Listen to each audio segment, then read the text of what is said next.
Even in the most healthy romantic relationships, conflict is inevitable. Some argue that conflict will hinder a relationship and ultimately lead to the demise of the relationship. Others will say that conflict helps flourish the relationship between two people. The reality is that no matter the stage of the relationship or whether the relationship is healthy or not, conflict will always arise for numerous reasons. What determines if the relationship will be successful in the end is how the two people work through their differences. In order for romantic partners to build a successful and healthy relationship, it is key to acknowledge differences in opinion and work through those issues in a healthy way. If your partner does not know you have an issue, how will they know it's important to change their behavior? Avoiding conflict is not the recipe for romantic bliss. Knowing how to communicate through conflict with a partner is an important skill because poor communication skills, disagreements, and misunderstandings can be a source of anger and distance, or a springboard to a stronger relationship and happier future. In this documentary, we explore why communicating conflict is difficult, how partners can effectively communicate differences, the role forgiveness plays in resolving conflict, and various behaviors that should be avoided. Well, I learned every day that I'm not a good listener. I talk too much sometimes. I can be annoying. Yeah, I'd say that Zach is an outgoing person and I am opposite. And so we get into conflicts about what we want to do that night or that weekend. And it typically lands on what he wants to do. And so that kind of plays into the not listening. I don't make decisions enough. That's not another one. He's indecisive, but I want him to be decisive so that... Or if I don't respond in 2 minutes, that's pretty bad. Sometimes I can take a while. But the other times, if I reply in 5 minutes, I've committed felonies. We never go to bed mad at each other. Oh yeah. We never go to bed mad. Tell him what to do and he does it. And then when I've heard enough, I go downstairs and watch TV. Conflict is difficult because it brings up issues that are not easy to talk about. Couples often don't want to face difficult realities of their relationship, but avoiding the discussion leads to assumptions being made and will hurt the relationship in the long run. Conflict often arises when there's hurt, misunderstanding. When I work with couples, what gets in the way of communication in romantic relationships is basically past hurts. For a lot of couples, vulnerability is very difficult. Once they feel hurt or betrayed by their partner may not even realize this.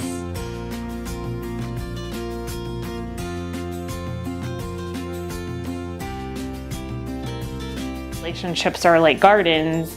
You can plant this beautiful, sprawling, thriving garden, but if you don't tend to it, very quickly it's going to become overrun with weeds and bugs and all those things.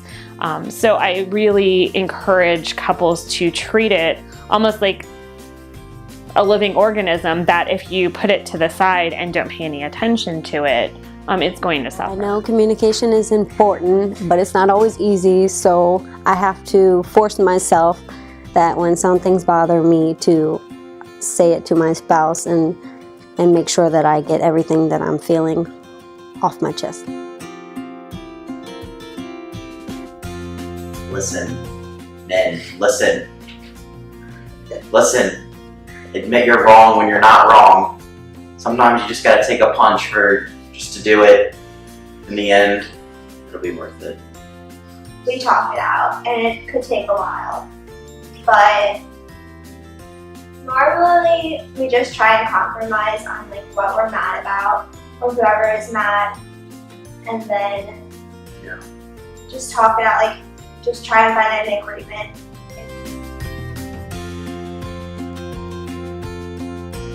I think it's always best to try and have face-to-face conversations so that you can sort of pick up on the nonverbal cues and that type of thing. I'd say Monique is nonverbal, and it's kind of easier to figure out the responses if you're able to have a face-to-face conversation. Can't see the eye rolls if I'm not sitting there. That's right. Can't hear the sarcasm if I'm not in the same room. In 2015, Stern and DeVercha wrote in their popular press article, "Empathy involves not just feelings but thoughts, and it encompasses two people, the person we are feeling for and our own self." It's not agreement. That's what I always tell couples. It's not agreement. It's not that I did this and I agree that it had this effect on you. It's understanding or kind of walking in your partner's shoes. So I think empathy is really big, to understand your partner's worldview. As stated in Conflict in Adult Close Relationships, an Attachment Perspective, published in 2004, communication is seen as a vehicle for fostering intimacy and trust in relationships due to partners feeling understood and accepted. Communicate. Don't let it fester up, inside you, and actually talk about things. Doesn't have to be any sit-down, fancy, programmatic things, but just talk, communicate. So we sort of had to figure out, I guess, who was going to do what role. Yeah, but we were good about dividing up jobs and responsibilities and decision-making things. I don't remember ever really sitting down and saying, you would do one thing and I would do something else. It just kind of evolved into that. And that worked out well. De-escalation techniques are a variety of behaviors which enable an individual to downregulate their emotions when upset or angry. These verbal or nonverbal skills are crucial to relationships because it leads to a solution in a conflict situation. I have to wait until I'm not so angry at the moment. That's what I do. I have to come back to it later, because if I say it while I'm angry, I'm going to say some really mean things. In the field kind of where I think the research is kind of the most current is some mindfulness techniques, teaching things like deep breathing to lower, the physiological reaction.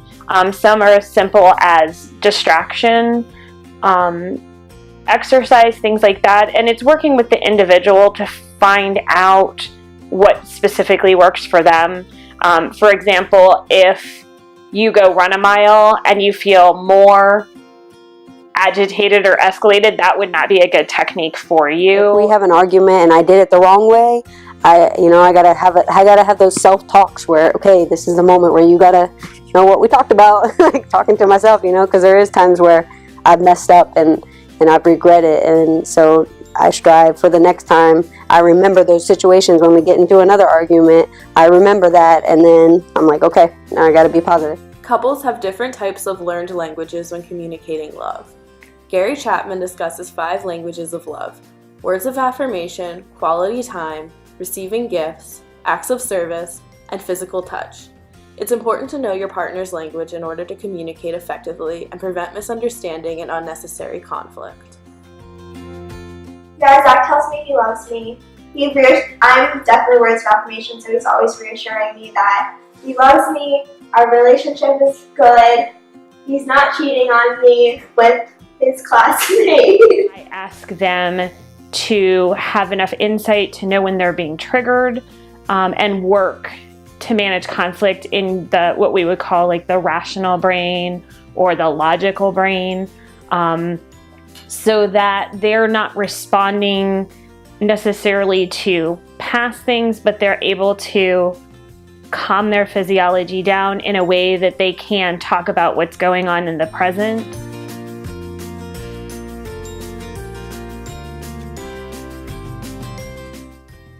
Forgiveness.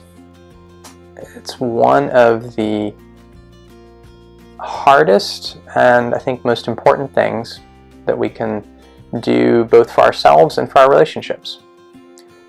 It's also something that is often misunderstood. Forgiveness is not forgetting. Forgiveness is not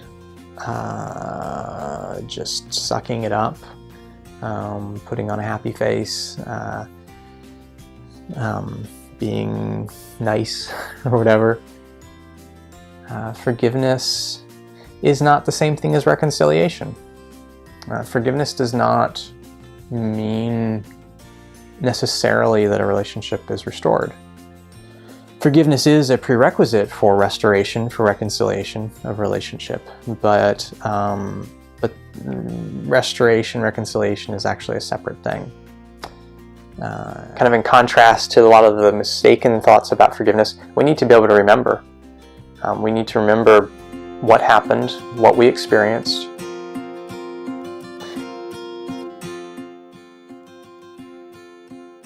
When you go to forgive your spouse or you want to be forgiven, you really have to make sure that your spouse knows that you are truly sorry, because sorry is a word that's thrown around. So you want to make sure that they know, and that you want to make sure you know that they are truly sorry. Yeah, if you're that mad, you just have to give it time and then realize it's not worth staying mad about. You just have to forgive. It's a part of what it is. I mean, you should not let things keep going and going. Just forgive, because usually by the time you figure it out, it wasn't that big a deal anyway. According to relationship expert John Gottman, there are 4 behaviors that partners should avoid when engaging in conflict. He refers to them as the 4 horsemen of the apocalypse. The 4 behaviors are criticizing your partner, attacking your partner's sense of self, playing the victim, and withdrawing from the conflict altogether. It's important to learn how to minimize these behaviors in order to successfully navigate through conflict situations. Fred Gottman used it sometimes to identify the horsemen of the apocalypse, I guess as you would say. So I'm making couples aware that when they're defensive and when they're angry, some of those horsemen can enter into the room, and challenging that or stopping that process if somebody is being overly critical of their partner. If you're coming at it, if you're coming at a piece of work from a defensive stance, you're still in the mindset of, you did this to me and I need to defend myself. I know I still do it now, but more so in the beginning. When I'd get mad at him for something, I would play out the argument in my head, because I felt like I knew him well enough that I could anticipate what his response would be to anything I said. So I would play out the argument and then let him know later whether he won the fight or whether I won the fight. Typically he won the fight.